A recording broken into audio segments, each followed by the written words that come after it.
topic is Srila Prabhupada and how he taught by example. So I hope you all know who Srila Prabhupada is. Do any of us know who Srila Prabhupada is? At least we have some idea, just like we can say Krishna is the Supreme Personality of Godhead. We can say we know that, but how much do we actually know? How great is Krishna? So how much do we actually know how great is Srila Prabhupada?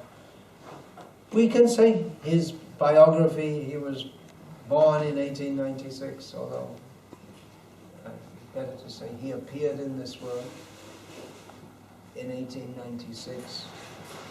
He departed from it in 1977. He established Krishna consciousness in the Western world. But actually a devotee of his caliber is extremely rare. There are many gurus, teachers of Krishna consciousness, but Srila Prabhupada was exceptional. Not any person can spread Krishna consciousness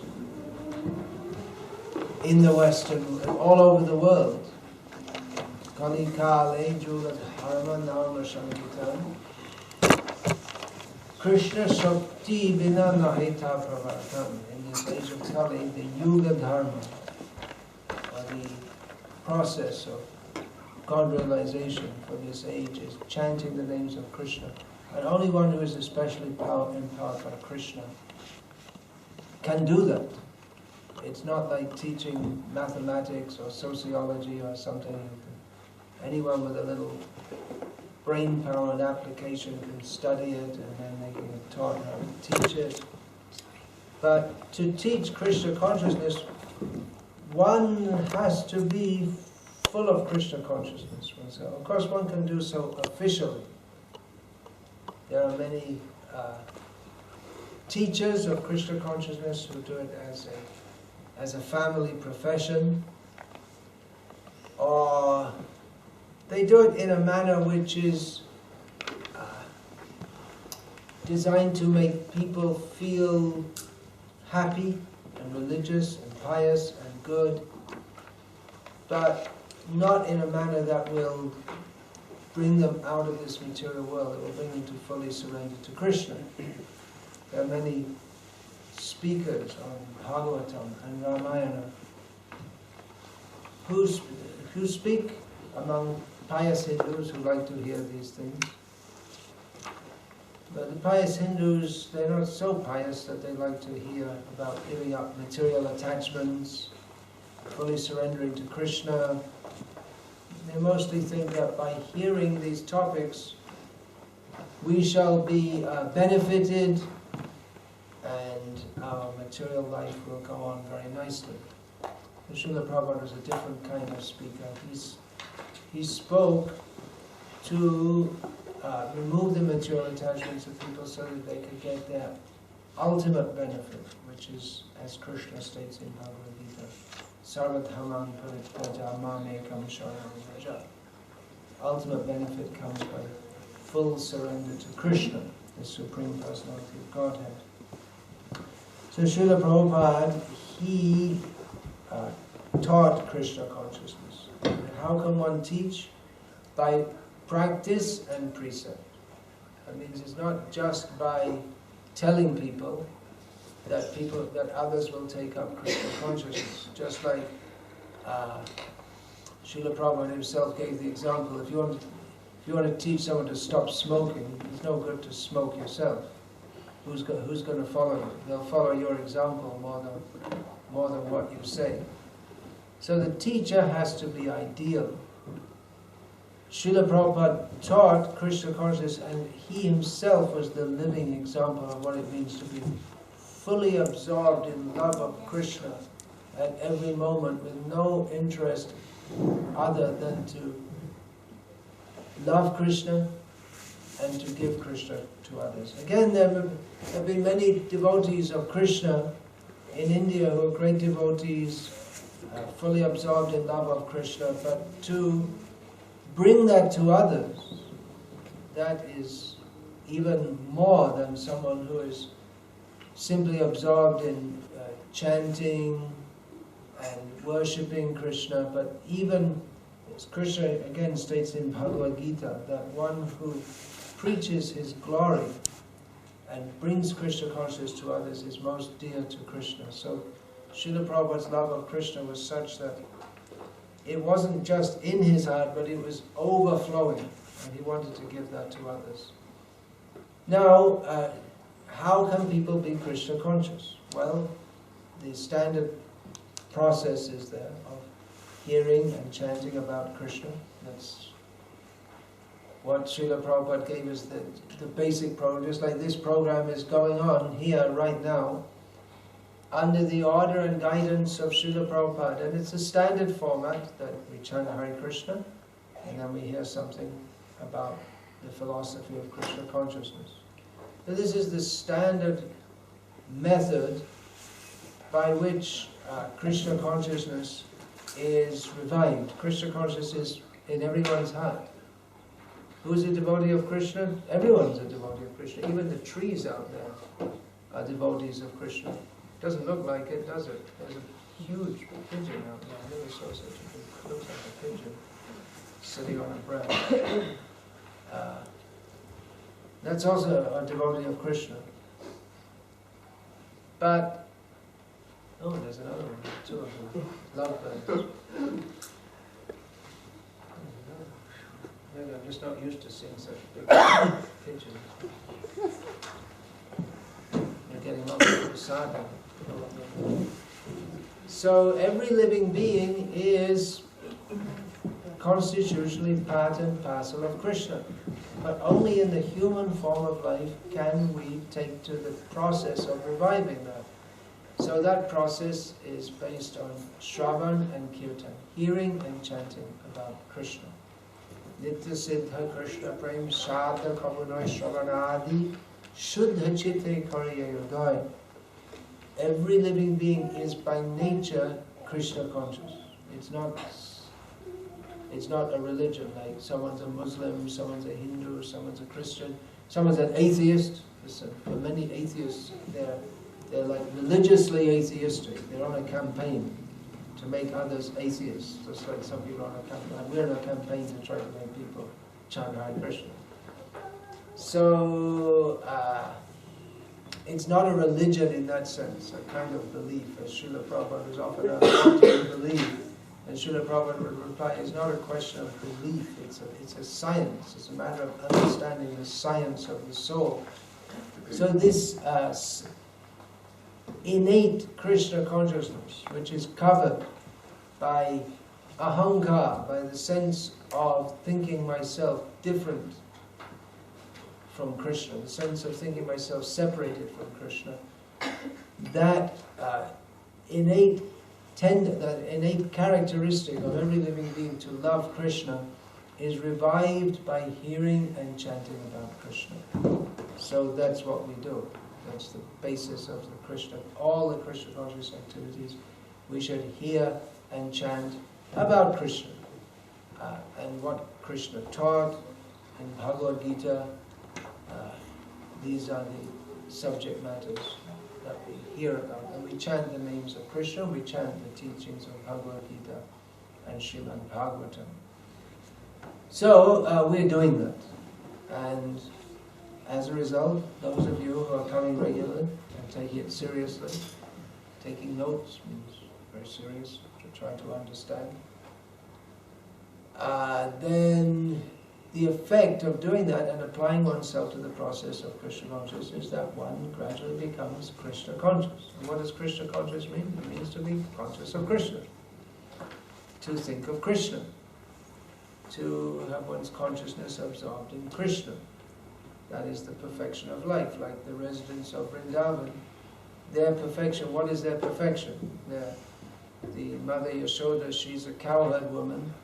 What's so great about that? Because she loved Krishna. There may be so many people all over the world in history, and England has produced so many great people, like, well, they're supposed to be great. So many. In London you'll find statues all over the place with pigeon stool on top of them, of all these great people. Nelson at Trafalgar Square, Winston Churchill, and so many others. I'm a bit out of touch with my English history here. So many great people. But what is the greatness of Mother Yashoda? She's far greater than a million, billion, zillion Churchills, because she loved Krishna in this superlative degree. So that tendency to love Krishna is in everyone's heart, and we hear about Krishna, we hear about Krishna's devotees. This is the process that Srila Prabhupada gave us. Now we're doing that in this stage of sadhana. That means we're trying to be Krishna conscious, we're applying ourselves to the process. But for a pure devotee of Krishna like Srila Prabhupada, I say pure devotee like Srila Prabhupada, and not that there have been in recent times devotees on that level, but it's a standard characteristic of a pure devotee that they like to glorify Krishna. Satatam kirtayanto mam.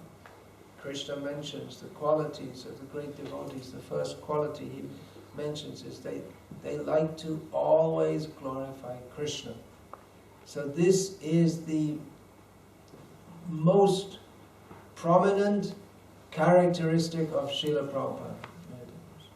We're discussing how he taught by example. So he asked everyone for their own benefit to always think of Krishna and dedicate their life in service to him. And for him, he didn't have to practice doing that. He didn't think that, well, just like we may say, oh, I have to get up early in the morning, I have to go to Mangalarti, I have to do this, I have to do that, I have to follow all the rules given by Srila Prabhupada, given by the previous acharyas, given by the Shastra. So we think like that, and that's very good if we think like that, because that's our dedication to the process of Krishna, Krishna consciousness. And what does the process of Krishna consciousness lead to? It leads to Krishna consciousness. Bhaktya sanjataya bhaktya. By following these rules and regulations which engage us in service to Krishna and which disengage us from all things that impede our Krishna consciousness, like watching silly things on TV, which means everything on TV, eating food not offered to Krishna, drinking tea, and so on. There are so many things which impede our advancement in Krishna consciousness. Now in the beginning, when people first come, we don't stand in front of them with a hammer and tell them, stop drinking tea or we'll hit you on the head with a hammer. We ask them to chant Hare Krishna. And we know that if people start to take this seriously, then the natural result of that is that they will become disinclined to perform any activities that will inhibit the growth or the development of their Krishna consciousness. So we say different things to different people at different stages. It's not that we're going all over the world on a campaign that everyone has to stop drinking tea. And of course there are much worse things than that. But we are asking everyone to understand who we are. Are we the body or are we something else? Am I English or Indian, or am I a man or a woman, or am I rich or poor? No, these are all temporary designations. We are all servants of Krishna, so we should all understand this. So, and when we understand this, we begin to understand and accept this theoretically, then we'll want to take to the process of Krishna consciousness seriously, and then naturally we'll take to all the rules and regulations. Now, Srila Prabhupada personally followed all these things. It's not that he was secretly going in his room and brewing up some tea while no one was looking. And in fact, he never drank tea throughout his life, because his parents were also pure devotees of Krishna. And even at that time, tea wasn't so widespread. It's a gift of the British to India, if you want to call it a gift. And they made a business out of it. So, intelligent people. intelligent in a not very beneficial manner for themselves or anyone else. So, Srila Prabhupada, he taught us to follow all these activities of Krishna consciousness, and he himself was the exemplar, but he did these things naturally. It wasn't that he thought, just like we think, now I have to follow all these rules so that I can be purified. But for Srila Prabhupada, it was natural, just like we breathe. We don't think, now I have to breathe in, now I have to breathe out. We don't think like that. It's just natural, as it's a natural function. When we say natural, actually that means it's all under the direction of material nature, which is directed ultimately by Krishna.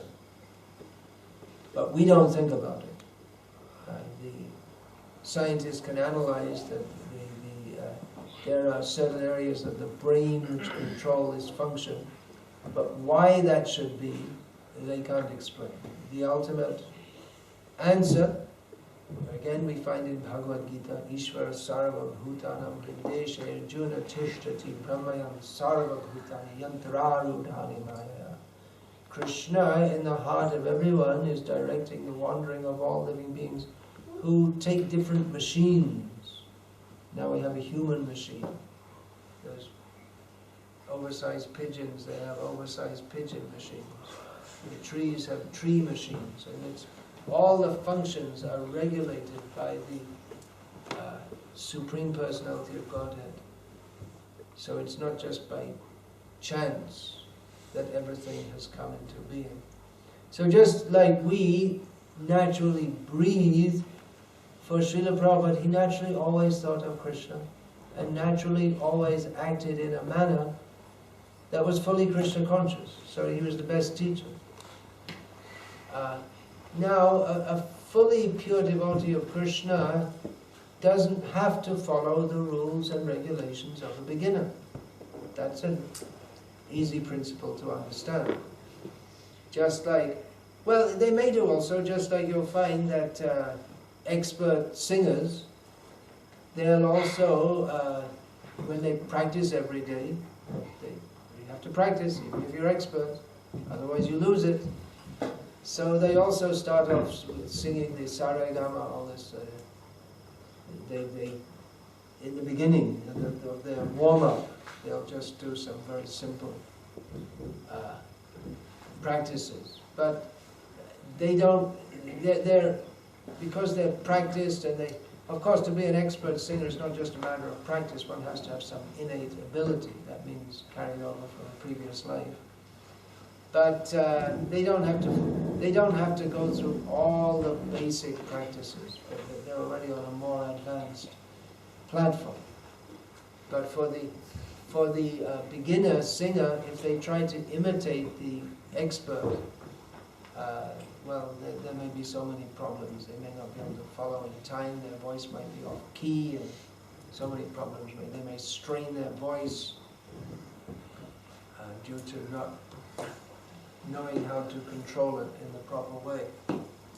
So or an expert dancer, one who's trained in dancing, you can't do Bharatanatyam or ballet just by wishing to do it. You have to take some training. So those who are expert, for them it looks very natural and smooth to dance in that manner. But those who want to come to that platform, they have to practice under strict discipline. So similarly in Krishna consciousness, there are many rules and regulations which are necessary for the beginner, but which are not necessary for a fully pure devotee. For instance, those who are beginners in Krishna consciousness, they are enjoined to rise early every morning and engage in sadhana every morning. Now, a fully pure devotee doesn't have to do that, because whether they're waking or sleeping, they're always thinking of Krishna. That doesn't mean that they sleep until 11 o'clock in the morning. Generally they'll be up before everyone. Actually, Srila Prabhupada's day is very difficult. If you see his daily schedule, it's very difficult to say where it began and where it ended, because he hardly slept at all. He would get up by 1:30 or 2 o'clock in the morning, and he would rest at maybe 10 or 11 o'clock at night. So, and then during the day, he'd be busy in Krishna's service all the time. So, and then take a little rest in the afternoon also. A constant cycle of service to Krishna. But Srila Prabhupada himself, he usually did not attend the Mangal Arati that he asked all his disciples to follow, because at that time he was translating his books, which he said was his most important service. But he enjoined all his disciples to do so. But he was up early. And he also, throughout his life, he would bathe early in the morning, which is a standard procedure for all followers of Vedic culture. Even in the cold, in the winter. But he stopped doing so after he had a stroke on doctor's advice. But then once at Kumbh Mela in Prayag, in Allahabad, it must have been in 1971, so it's very cold, cold wind blowing. So Srila Prabhupada heard that some of the devotees were not getting up in the morning because it's very cold, and even to get up, who wants to get up in the freezing cold? I mean, they're sleeping in tents, and very, very cold. So it would seem to make more sense just to stay in your sleeping bag. And what to speak of, when you get up, you're supposed to take a cold shower, go to the tube well and pump the water. And so some devotees decided that we won't get up. When Srila Prabhupada heard about this, the next morning he was up early in the morning, against doctor's orders, and taking a bath in the icy water in the tube well at 3 o'clock in the morning, just to show his disciples what is the standard, what they should do. So Srila Prabhupada, he, by his own example, he was always fully absorbed in thinking of Krishna and serving Krishna. And some beginner's rules he didn't follow like that. Well, that's actually the only one I can think of. Well, there was some other minor things also. But the example he always set was of always being engaged in Krishna's service. Now, for many people who take to Krishna consciousness, the nature of their life is that it's very difficult to be always Krishna conscious.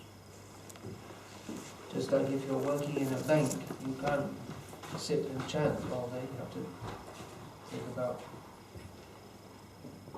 balances and all this thing, withdrawals and deposits and all the things that people in banks do. Or whatever, if you're working in a company, you have to do the company's work.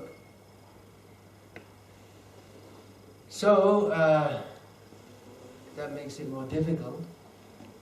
But if we have a strong sadhana program, that will help us.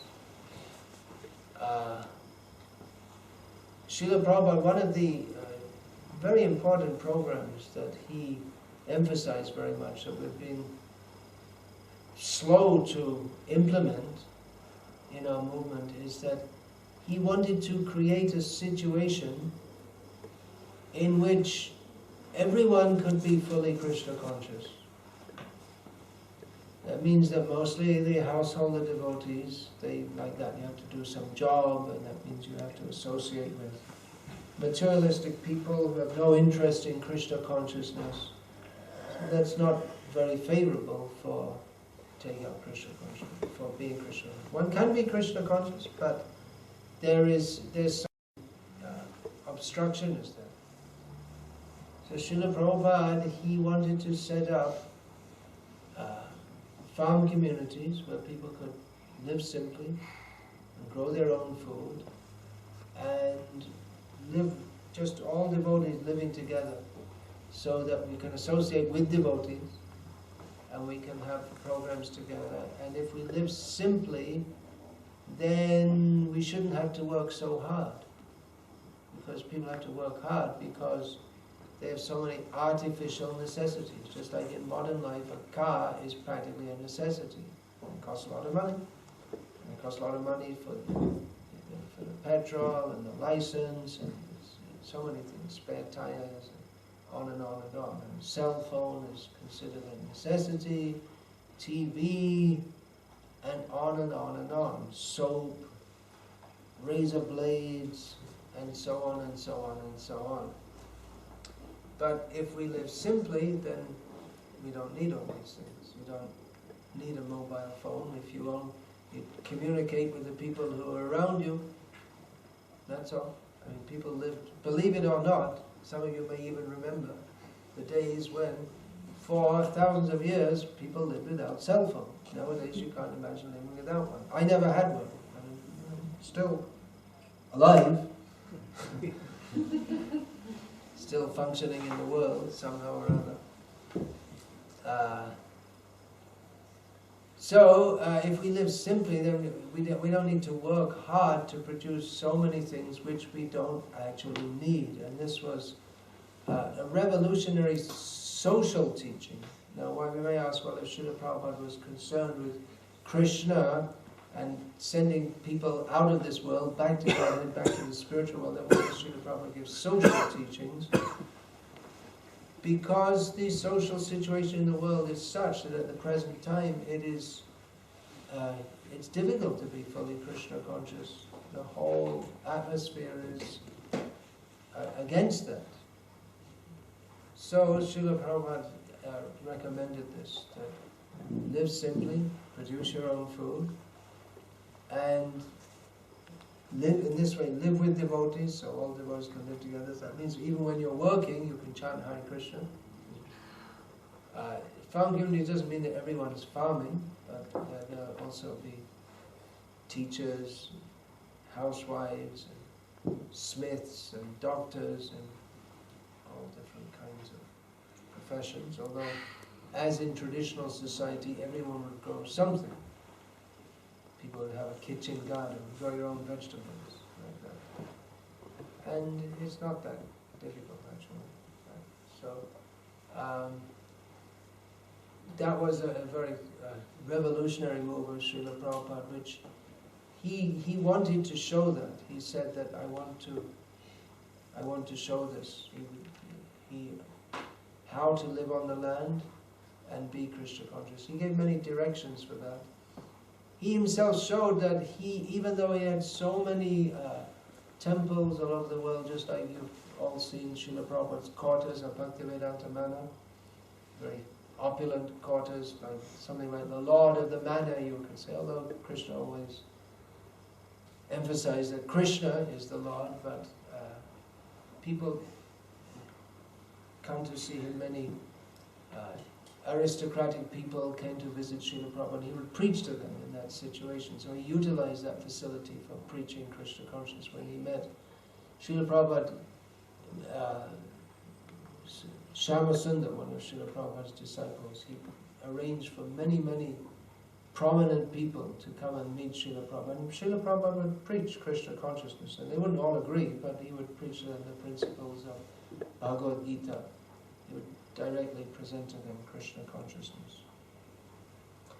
So, Srila Prabhupada used these facilities, but he himself was very happy to live very simply, and he showed that also for several weeks, early in 1977, when he already had superb facilities in many places all over the world, in the manor here, in New York, in Melbourne, in France, Germany, in so many places Prabhupada had, his devotees had arranged superb facilities for him. But Srila Prabhupada was very happy to live in a mud hut and take baths with the tube well and bucket, like that. For several weeks he lived like that. And in Mayapur, some of you have been to Mayapur, I hope. Any? Who's been there? Yeah. So you've seen Srila Prabhupada's cottage there, just at the entrance. Have you seen that? Of course that's a rebuilt cottage because the original got washed away in the floods long ago. But Srila Prabhupada was very happy to live like that. In the beginning, that was the only building. There was nothing there. So Srila Prabhupada was very happy to live like that, and devotees said that we want to build you a house, Srila Prabhupada said, Prabhupada, I don't need a house, I can live in this hut. So only when the devotees said that, well, if you have a nice house, then we can bring big people for preaching, then Srila Prabhupada agreed. And in this way he set the example that for himself, a sadhu should be happy to live very simply, but for Krishna's service he can accept any amount of opulence. So in this way we see that Srila Prabhupada, even though much money came to him, and he wasn't shy about it. He wasn't one of these sadhus who said that, well, we don't touch money. He took interest. How much is the income and all this. But then he spent it all for Krishna. He didn't keep money for himself. He traveled around the world and he just had one bag and one bag with his clothes and one white suitcase, no, briefcase, sorry, in which he carried all the important papers. And like this, he traveled all over the world. He didn't stay very long in any place. In some way, like in Bhubaneswar, I spent a little time. But he showed how one should be, by his own example, how one should not be attached to any opulence of this world, but one should be attached to serving Krishna and living very simply. And he wanted his disciples to change the world with Krishna consciousness, seeing that this whole society is just in the name of progress, running away from what to speak of Krishna consciousness, even from any standards of human behavior. Just now I saw in Prabhu's house some paper how they want to teach the children sex education.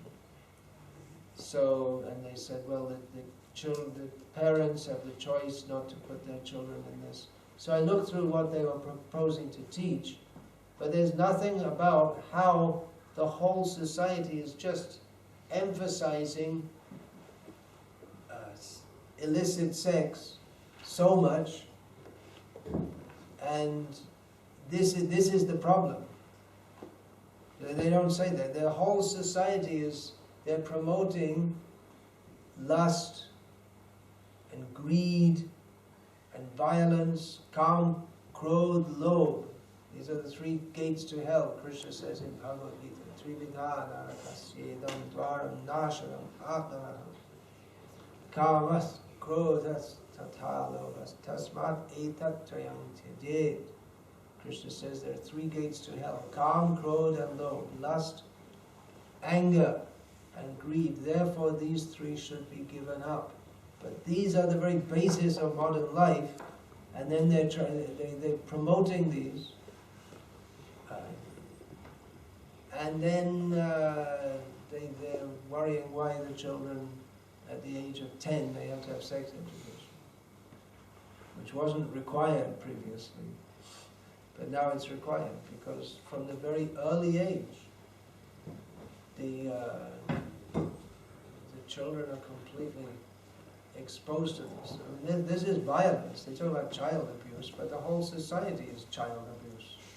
Everything, just the whole society is. The children are raised in a society where, from the beginning of life, they're exposed to ridiculous levels of kam, krodh, and lobh, and so it's not surprising that they're messed up people are all messed up, and they're worrying about why there's so much crime.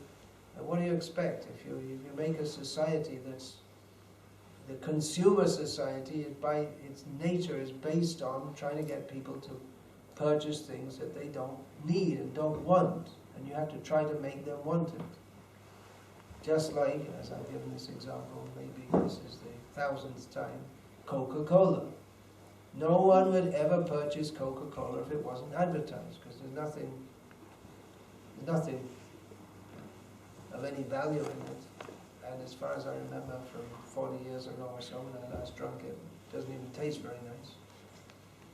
But it's a huge business because it's massively advertised, which means that they make people want to buy it, even though they don't inherently want it or need it. And that goes for everything. Fashions, and cell phones, and everything. People are induced to buy things and then to work to get things, and then they're frustrated because people have more things than they have, and promoting the advertisement is by pretty girls, and they're promoting lust, and the whole society is on a wrong footing. So Srila Prabhupada pointed this out, and he wanted to show an alternative. How people, you don't need all these things. Actually, you don't even need money. How much money do you need? Nothing. Intrinsically, we don't need it. You can't eat. I guess you could eat 20-pound notes, but it's not that much. I mean, a cow can eat it. In India, the cows eat paper bags. But actually, if it's still in the world, there are still some places which have not come under the grip of the benefits of modern civilization, where people don't need money. Well, if you grow your own food, then what do you need money for? So, Srila Prabhupada wanted to emphasize this, the need to return to a simpler way of life for the sanity of human society. That's on the material platform, and then with this, to make a condition favorable for spiritual cultivation. So you can think about that. We don't think about it that much. It's not as much as we should do. There's the whole society of people are very concerned about social problems and ecology and all these things. Well, this is perfect. Ecology, perfect. No pollution. No need to use tractors. No need to import anything. Everything can be done by Krishna's grace as it's been done for millions of years prior to that. And people think, well, that's very primitive. But is it primitive to live simply and purely and chant Hare Krishna, or is it primitive to live in a very sophisticated society where you have to lock up everything, you can't let your kids out for a second? Is that an advanced civilization? Where they got this arrangement for TV and internet, but it's just all garbage which is meant to pollute your consciousness? Is that civilized? Is that advancement? So the real civilization in Vedic culture, the most advanced person is not the person who's got the most money, but the person who is so spiritually advanced that they don't need. They're content to live with very little. That's considered advanced. Who by spiritual advancement is quite content to live with the minimum, because they have a higher taste. They're absorbed in spiritual consciousness. So they're not endeavoring to get more and more and more. Or rather, their endeavor is to have less and less and less. Let us live simply. So Srila Prabhupada, he wasn't just a sectarian religious teacher, but he gave a whole blueprint for how to live in this world and be spiritually advanced. And that blueprint is what Krishna gave. Anad bhavanti bhutani. Everyone lives on food, Krishna says. This is spiritual economics. One of my godbrothers has written a book called Spiritual Economics. So food, where does that come from? From Sainsbury's? No, it comes from Parjanya Dana Sambhava. We think food comes from Sainsbury's or Tesco. But actually rain comes from the earth. Rain is required. And rain comes by the mercy of God, so we should please Him. But we think that, now they think that food comes from scientists. The scientists, they'll make mix up a fish gene with a tomato or something like this and bring up some special thing. And then later on they'll find out, oh, sorry, when we find out people are getting cancer, sorry, never mind, we'll invent something else. There's no need to invent anything. Krishna has already given everything that we need to live simply and relatively happily in this world. So these are some of the gifts of Srila Prabhupada, which I'm emphasizing a lot, this Srila Prabhupada's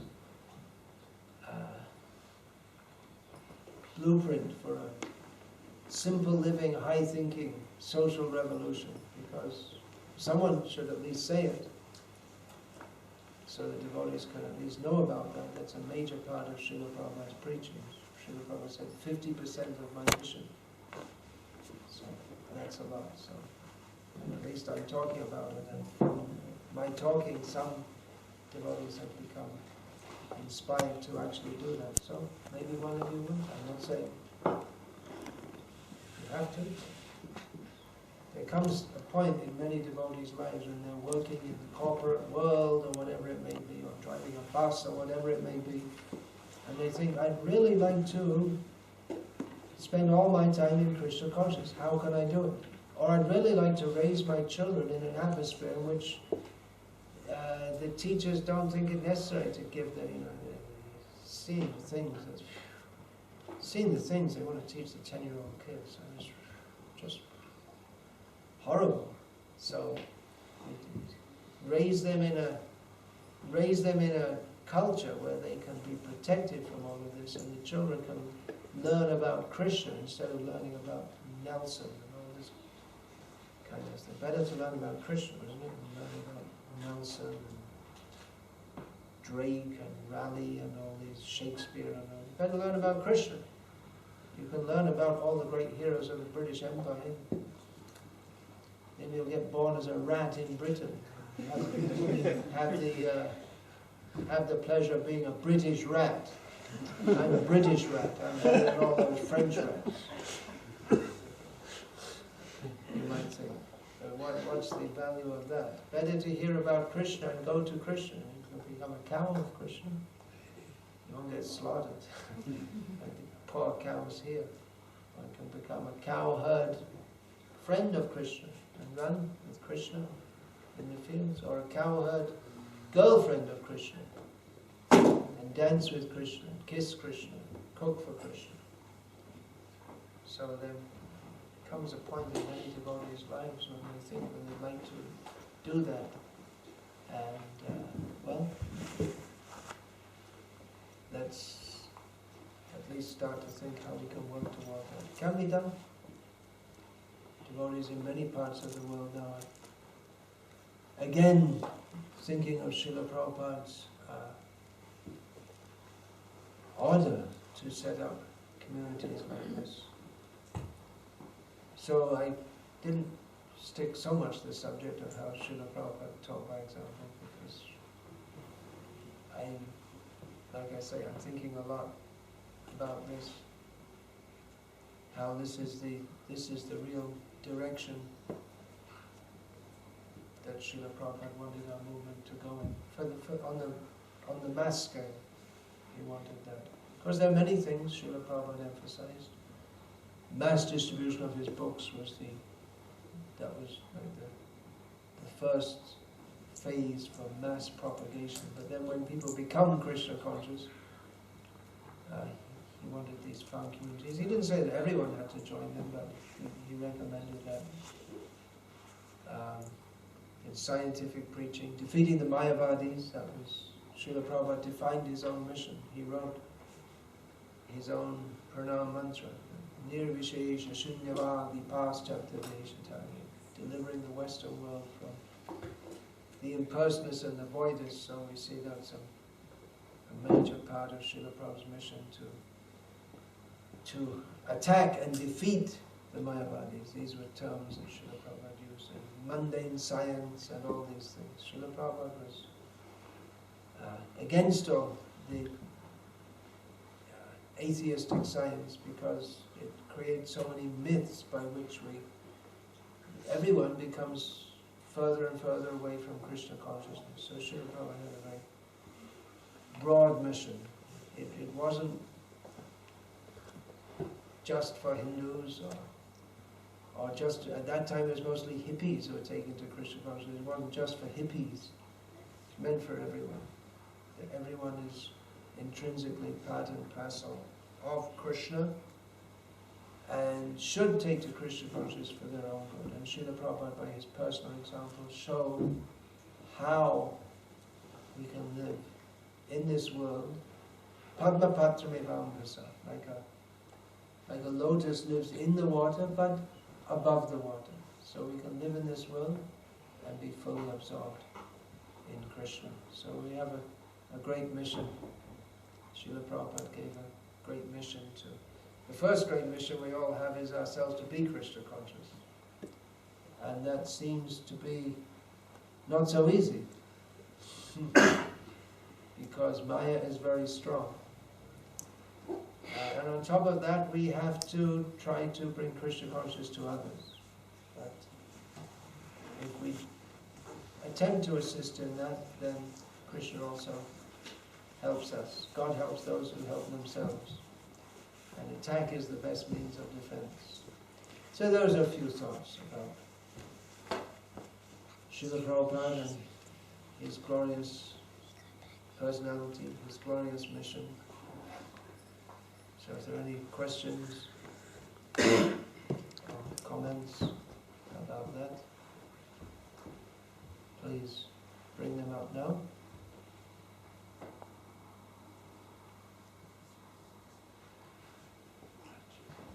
Yeah.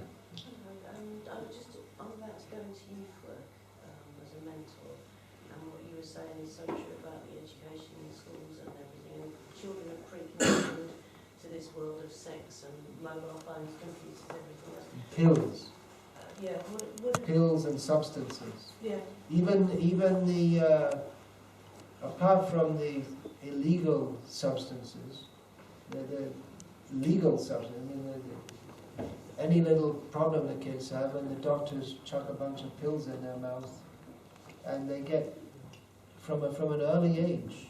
They tell the parents, your kid's too stroppy, give him some pills. So instead of, the kids, they have like a boisterous nature. Instead of just letting them be boisterous and grow up, you give them some pills to calm them down. Makes life easier for the parents. It's horrible, isn't it? It's awful. I just wondered what advice you'd give, because obviously I've tried already with young people I've worked with to make them see Krishna consciousness, make them see a better way. But obviously to them, if you say, get rid of your phone, get rid of your Xbox or whatever, they think you're crazy. Is there any advice you could give to me in that position? You're going into youth work. Yes. What advice can you give people to help them to be Krishna conscious, or just to be human beings? Well, start with human beings. Start with them being a human being. Actually, unless you're Krishna conscious, it's very difficult to be even a human being. But I don't think, if you're working for the government, is it? Or Yes, yeah. I don't think they'll let you give the solution that they need. They won't allow you to do that. Srila Prabhupada, he often wanted to, it seems like when he often wanted to bring the government into this. And it seems like when he first came to the West, it seemed that it was his aim to bring if you see his purports in the first canto of Bhagavatam says he wanted to bring the leaders of society to accept this, but somehow or other, when Srila Prabhupada was present, it was mostly the hippies who accepted it. The hippies were, they were the first to get into all this illicit drugs and all that in a big way, they're mostly from middle-class backgrounds, and many of the hippies of today are the leaders of society. Sorry, the hippies of yesterday are the leaders of society today. But at the time, many of them were doing drugs and long hair for men, which was considered wrong, and illicit sex, which was still considered not proper at that time. But the hippie values have become the values of the broader society now. So Srila Prabhupada, he would often say when he met members of government that, you're spending millions of dollars to get these people, to try and get these people off LSD. That was the big drug at the time. But it's unsuccessful. Well, I don't have any funding, and I'm taking hundreds of them off it. So why don't you help me? But they didn't, because they wanted to have the kingdom of God without God. They wanted to have their fully hedonistic society, and at the same time they want people to be moral. And it's so strange. They're promoting illicit sex, and through the TV they're promoting violence, and somehow or other they expect the people to be moral. I don't know, there's something basic, maybe they need a pill, these people. Something basic missing in their whole way of thinking. So, in a junior position in government, I don't think you're not really in government, you're in social work, and I don't know how much you can do, because if you just talk it's a very basic point which misses them. Just like I say, they have sex education for kids at the age of 10, quite explicit from what I can see, but they don't, and they're going to, anyway, I don't get into it, but, probably what they're doing, but they don't have any idea to regulate the society. Well, there's some idea, like there are parental controls on the internet, but the kids know how to get around all that stuff. They're smarter than the parents in that regard.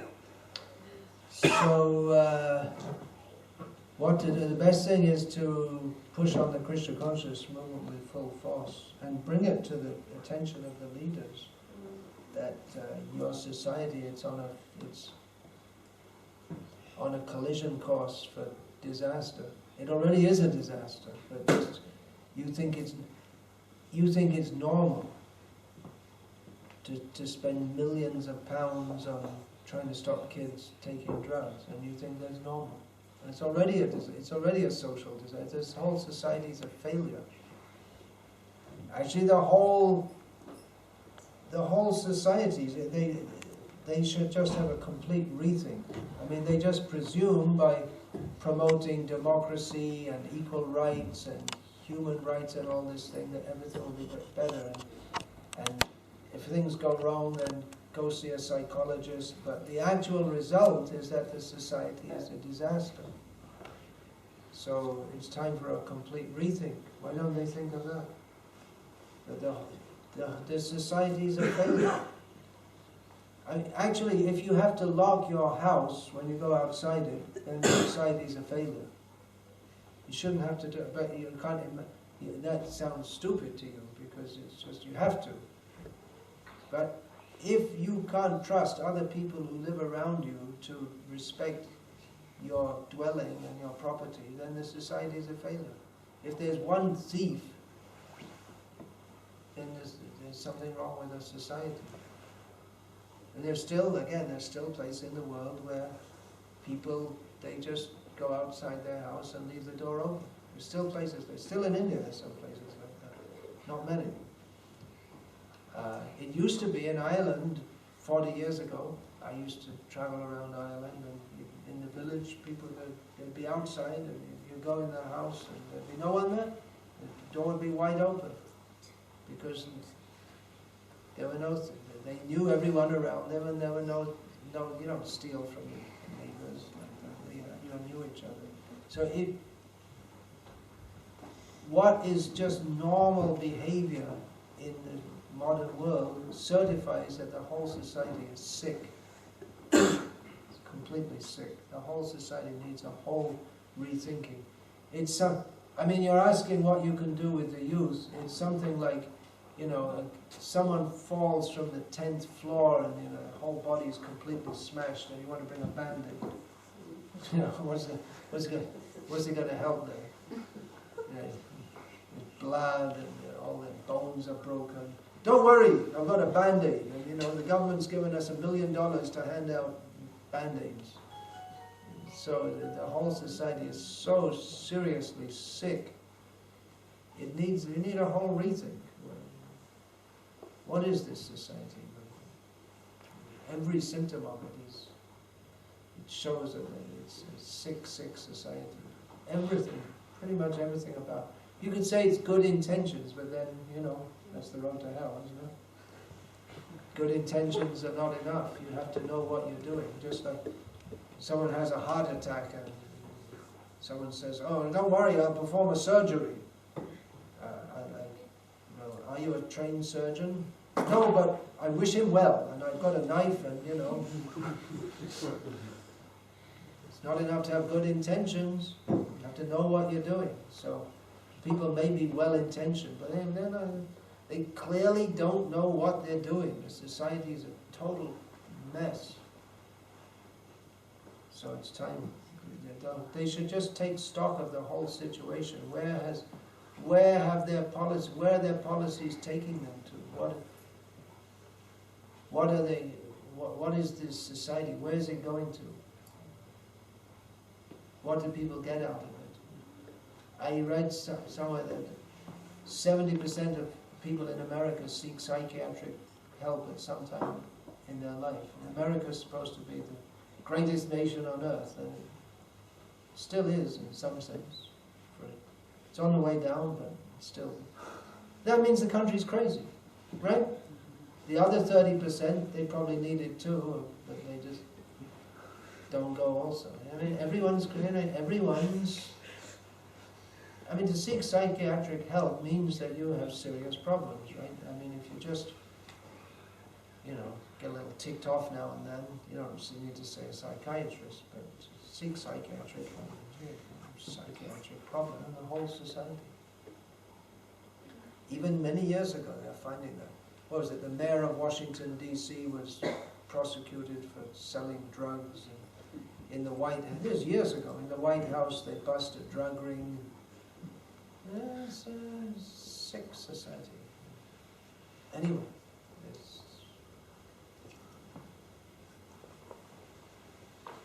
what can you do? Practical advice. Well, I don't know. You can ask your superiors how. You could tell them. Yeah, I really don't know. I'm out of touch with the so-called culture in this country, even though I was born in it. I went to school in it. But you could ask them. You could say, "I'm involved in Krishna consciousness. Is there something we can do to incorporate that, like taking people for meditation sessions?" Maybe you could ask them if they could do that. But like I say, unless, well, if somehow you can bring people into contact with Krishna consciousness, any way you can bring them in will help, will be beneficial. But you need a good dose of it to, you know, if people are just completely absorbed in this. The prime symptom of the modern society is selfishness, and the prime symptom of genuine spiritual life, of Krishna consciousness, is selflessness. So it's a really different outlook.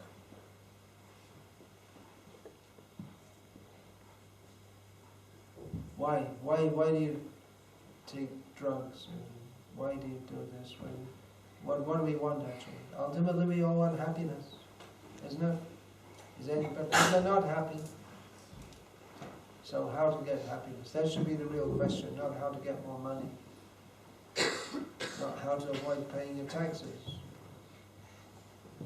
Not how to get a new car, but how to be happy. The big myth is that this society delivers happiness in the form of cell phones and fashions and cars and education, but it doesn't deliver happiness. It's delivering distress. That's very clear. So sorry, but if you're bringing band-aids, if I tell you to bring 2 band-aids instead of 1, it's still not very helpful. You really need a whole different approach, which the government won't allow you. They can't think like that. But like I say, you can say this is what I'm into and it's helped me, and there might be some scope for that. Is it? There could be some scope for that? I think so, with the meditation. You say meditation, they might that yoga. Kind of thing, and there's a kind of coolness amongst the youth at the moment for that kind of thing, and the 60s are ever popular, so if you can go in through that door with the Krishna consciousness, then I think you stand a chance of some, maybe in a group of 10, if you get one person. Oh, that's pretty good. Yeah. If you can do that, that's very good. Anything else? Yeah.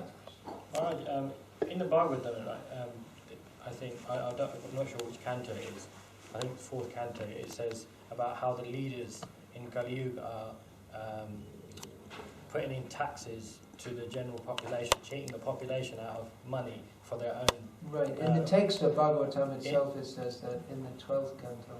Yeah, so like sometimes it feels like it's the forces are taxing people so much. Yeah, so like there's they're oppressed. So now you have to, just for water. Now it's like you have to do overtime just to pay your water bill nowadays, right? Yeah, isn't that absurd? So that's the center of Kali Yuga. Kara Pirikam it's called. Kara means tax and Pirika means oppressed. So it's mentioned in Bhagavatam that the leaders in Kali Yuga will tax the citizens so much. Then what will they do? Yasyanti Giri Karana. They'll run away to the hills and forests. Just thinking, just get out of the cities. So Srila Prabhupada was recommending that. Yeah, so? So, like, I mean, from my point of view, it seems like, you know, we're kind of going on with our program, how Srila Prabhupada is, you know, instructed us to do. So, for us, is it just a case of carrying on with the Harinam Sankirtan movement, or, you know, constantly trying to think of innovative ways that we can kind of use their tricks against, not against them, but just for the general population? So if there's promotion in newspapers, magazines that are promoting illicit sex and drugs, is that a good way to do that, but the other way around for Krishna consciousness? What do you mean? So like, do a promotion against illicit sex? no, as in like promotion for Krishna consciousness, but trying to find new... You're asking if we should use the newspapers and TV for promoting Krishna consciousness? Or the internet. Sure, if we can. Why not? Yeah. And like my first question was related to, like, if this is written in the Bhagavatam, then it's like... It's written in the Bhagavatam, then we should go along with it to make the Shastra. We should... if it said that people in Kali Yuga are fallen, then we should be fallen. Is that what you're saying? No, it kind of... We're following the Shastra. It kind of seems in Kali Yuga people are like animals, so I'm going to live like an animal. And that way I'm fulfilling the Shastra. No, it kind of seems like that the leaders are doing this, so it seems like the wave is so strong that we have no choice but to follow the law and pay our taxes. We have no choice but to follow the law and pay our taxes. Well, again, Srila Prabhupada advocated a social revolution. He said if enough devotees get into it, then the leaders will have to take note also. Of course, they make it very difficult to live on the land and produce your own food, but if you do, then how are you going to be taxed? Because if you don't produce money, If you grow your own food and eat it, then you have very little income. You don't need income, because if you have potatoes and carrots, what do you need money for? So in that way, of course, they'll have land rates and all this kind of thing. But it's in fact the government makes it very difficult to do this. But if there are more and more devotees, then Prabhupada also said that if there are more and more devotees, then you can vote Krishna conscious leaders. A long way to go.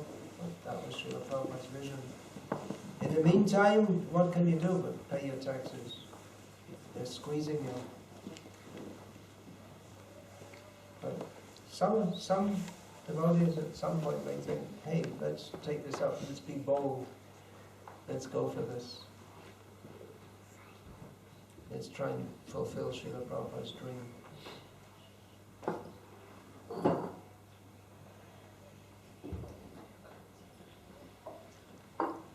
Hare Krishna. So we're finished now? Yay, nay? Yeah. You have a question? You mentioned about living selfless. How can we make our life selfless? How can we make our life selfless? Do everything for Krishna. Make Krishna's pleasure the object of our life instead of making our own sense gratification the object of our life. Do everything for Krishna. Maharaj, how do you know subtly that in our subtle mind? Subtly there may be, but you practice doing everything for Krishna, and gradually that means the gross sense of doing it for myself will go away, and gradually the subtle sense of doing it will also go away. Everything won't come at once, gradually, step by step. We can become purified. Hare Krishna. So I'll finish there. All glories to His Divine Grace Srila Prabhupada. Thank you for asking me to speak about Srila Prabhupada. It's always a very good subject. His Holiness Bhakti Vikasa Maharaj ki Jai. Srila Prabhupada ki